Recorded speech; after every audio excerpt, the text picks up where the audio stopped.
Okay, let's dive right into this. If you're someone who is just so tired of dealing with an oily, greasy scalp, you are in the exact right place.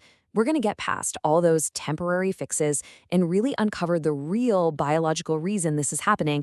And we're basing this on some great insights from William Gaunitz, who's a trichologist. That's basically a specialist in hair and scalp health.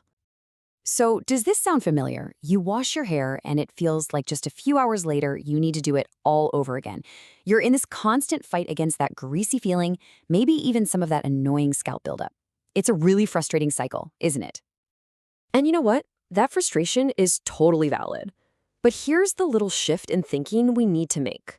This isn't just about how your hair looks. That excess oil is actually a signal. It is your body literally trying to tell you that something on the inside is a little bit out of balance. So let's get right to the heart of it. Instead of just slapping a product on the symptom, which is the oil, we need to figure out the cause. Why is your body going into total overdrive with oil production in the first place? This is the exact question that trichologist William Gaunitz says we should all be asking. It's all about looking deeper than just the surface of your skin and really investigating what's happening internally that's causing this external problem. Now, here's where it gets really interesting. The research points to two main potential reasons your body is making too much sebum and too many skin cells.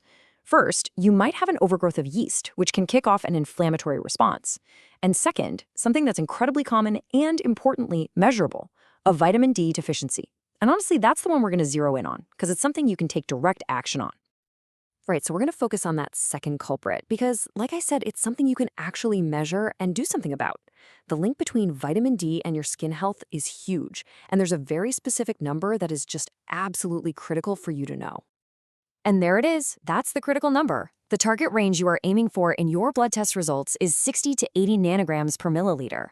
And this isn't just some random number. It's the sweet spot, the optimal level for your body to function the way it's supposed to, especially when it comes to your skin. So the key thing to get here is what vitamin D3 actually does. It's not just the sunshine vitamin. It's a powerful regulator for your entire immune system, and it plays this huge role in how your skin cells grow, mature, and shed. It basically helps your skin fix itself on a regular basis. And this just perfectly illustrates how it all connects back to your scalp. See, when your vitamin D levels are in that sweet spot, your immune system is way better at managing things like yeast overgrowth. It also helps your skin cells exfoliate properly, which prevents that nasty buildup. And, this is the big one, it helps regulate the very sebum production that's causing all the oiliness in the first place. Okay, so that's the why. Now that you've got the knowledge, let's talk about the how. Here is a super simple, actionable plan for you to take back control of your scalp health. It really just boils down to these 3 steps. First, you can't guess your levels, so you have to get a test. Ask your doctor specifically for a vitamin D3 blood test. Second, go in knowing your goal. That's 60 to 80 range. And third, please don't try to go it alone. It's so important to work with professionals, like a trichologist or even just your doctor, who can help you make a safe plan to get your levels right where they need to be. You know, the biggest takeaway here is that an oily scalp isn't just a hair problem. Not at all. It's an internal health indicator.